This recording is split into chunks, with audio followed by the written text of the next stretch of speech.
चलिए स्टार्ट करते हैं आज की क्लास। आज की क्लास में हम देखेंगे computation of income from house property में ग्रॉस एनुअल वैल्यू, मतलब valuation of gross annual value, मतलब ग्रॉस एनुअल वैल्यू का हम वैल्यूएशन कैसे करेंगे। ग्रॉस एनुअल वैल्यू को हिंदी में बोलते हैं सकल वार्षिक मूल्य। चलिए देखते हैं, तो वीडियो को बिना स्किप के अंत तक जरूर देखिए, क्योंकि पहला ही स्टेप है ग्रॉस एनुअल वैल्यू। अगर ये समझ में आ गया तो आगे का सारी चीजें आप लोगों को अच्छी तरह समझ में आ जाएंगी। Valuation of gross annual value, जो ग्रॉस एनुअल वैल्यू होता है इसका निर्धारण हम चार चीजों के आधार पे करते हैं।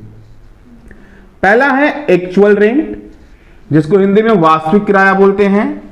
दूसरा है म्युनिसिपल वैल्यू, जिसको हिंदी में हम नगर पालिका मूल्य बोलते हैं।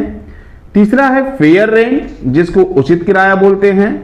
चौथा है स्टैंडर्ड रेंट, जिसको हम मानक किराया बोलते हैं। अब सबके बारे में समझ लेते हैं होता क्या है। चलिए देखते हैं। सबसे पहले एक्चुअल रेंट, जैसे जब हम किसी को मकान किराए पे देते हैं तो उससे जो भी किराया मिलता है वो एक्चुअल रेंट होता है। दूसरा म्युनिसिपल वैल्यू, जिस लोकेलिटी में हमारा मकान होता है वहां की नगर पालिका उस मकान का जो वैल्यूएशन करती है उसको म्युनिसिपल वैल्यू कहा जाता है। इसी पे हम म्युनिसिपल टैक्स का पेमेंट करते हैं, जिसको हम हाउस टैक्स भी बोलते हैं।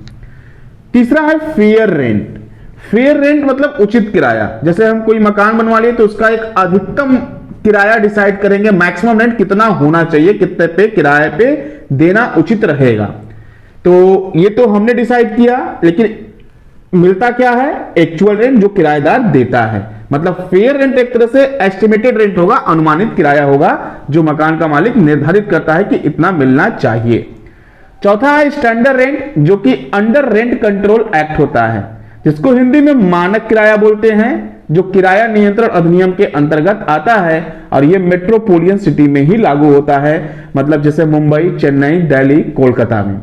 तो ये चार किराया ही आपको देगा, इसमें से कोई एक ही जो होगा वो होगा ग्रॉस एनुअल वैल्यू। चलिए अब देखते हैं इसका वैल्यूएशन हम लोग कैसे करते हैं। इसके लिए हमको रिमूव करना पड़ेगा। अब इसको हम रिमूव करते हैं, फिर वन बाय वन समझाते हैं। हाँ, उसके पहले थोड़ा समझ लेते हैं। जो एक्चुअल रेंट है इसको शॉर्ट में हम AR लिख सकते हैं। जो म्युनिसिपल वैल्यू है इसको शॉर्ट में हम MV लिख सकते हैं। जो फेयर रेंट है इसको शॉर्ट में हम FR लिख सकते हैं। जो स्टैंडर्ड रेंट है उसको शॉर्ट में हम SR लिख सकते हैं। हम 3 स्टेप बताएंगे, तीनों स्टेप अच्छे से समझिए, वन बाय वन समझ में आ जाएगा। चलिए अब इसको रिमूव करते हैं हम।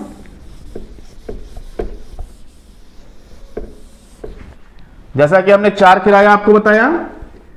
पहला एक्चुअल रेंट, दूसरा म्युनिसिपल वैल्यू, तीसरा फेयर रेंट, चौथा स्टैंडर्ड रेंट। अगर क्वेश्चन में ये चारों किराया दिया गया है और इसमें एक्चुअल रेंट सबसे ज्यादा है तो वही ग्रॉस एनुअल वैल्यू होगा। फॉर एग्जांपल समझते हैं हम, जैसे ये 70,000 है, ये 60,000, ये 50,000, ये 65,000। तो यहां पे देखा जाए तो सबसे ज्यादा क्या है? एक्चुअल रेंट है। तो जो ग्रॉस एनुअल वैल्यू होगा, मतलब जो GAV होगा, वो 70,000 रुपए ही होगा। ये तो था जब एक्चुअल रेंट सबसे ज्यादा होगा। मान लीजिए इसको स्टेप 1 नाम दे देते हैं हम। पहला कंडीशन यही देखेंगे, चार किराया दिया रहेगा, चारों में अगर एक्चुअल रेंट सबसे ज्यादा होगा तो हमारा ग्रॉस एनुअल वैल्यू होगा। यदि मान लिया जाए अगर एक्चुअल रेंट ज्यादा नहीं है तब क्या होगा? चलिए स्टेप 2 में देखते हैं। स्टेप 2, जैसे चार किराया हमने बताया। पहला एक्चुअल रेंट, दूसरा म्युनिसिपल वैल्यू, तीसरा फेयर रेंट और चौथा स्टैंडर्ड रेंट। ये चार किराया दिया गया है। चारों में अगर एक्चुअल रेंट ज्यादा नहीं है तब क्या होगा? यदि इन चारों किराए में एक्चुअल रेंट ज्यादा नहीं होगा तब वहां पे हम देखेंगे actual rent, municipal value, fair rent में जो अधिक होगा वो लेंगे और वो स्टैंडर्ड रेंट से कम होना चाहिए, तो वो ग्रॉस एनुअल वैल्यू होगा। जैसे मान लीजिए ये 70,000 रुपीज है, ये 80,000 रुपीज है और ये मान लीजिए 75,000 रुपीज है और ये 90,000 रुपीज है। देखिए पहले स्टेप में क्या था कि अगर सबसे ज्यादा एक्चुअल रेंट होगा तो ग्रॉस एनुअल वैल्यू होगा, जो कि पहले स्टेप में बताया है ये। अगर एक्चुअल रेंट ज्यादा नहीं है तब क्या होगा, जरूरी नहीं कि एक्चुअल रेंट ज्यादा ही हो। जब एक्चुअल रेंट ज्यादा नहीं होगा तब हम सबसे पहले actual rent, municipal value, fair rent में जो अधिक होगा वो ले लेंगे। जैसे हमने यहां पे लिया 80,000। भाई देख एक्चुअल रेंट ज्यादा होता तो जीएबी होता, बट है नहीं, तो इन तीनों में जो अधिक है वो ले लिए 80,000। अब ये वाली वैल्यू जो है स्टैंडर्ड रेंट से हमेशा कम आनी चाहिए, मतलब जो तीनों में अधिक है वो वैल्यू स्टैंडर्ड रेंट से कम आनी चाहिए। अगर कम है तो ग्रॉस एनुअल वैल्यू होगा, यानी कि यहां पे जो ग्रॉस एनुअल वैल्यू होगा वो होगा 80,000 रुपए। अब मान लीजिए यहां पे स्टैंडर्ड रेंट ज्यादा है तब तो ठीक है, ये हमारा जीएबी हो गया। मान लीजिए अगर ये ज्यादा आता, स्टैंडर्ड रेंट कम होता तब क्या होता, चलिए उसको भी समझते हैं हम लोग। उसके लिए हमें पहला स्टेप रिमूव करना पड़ेगा, करते हैं।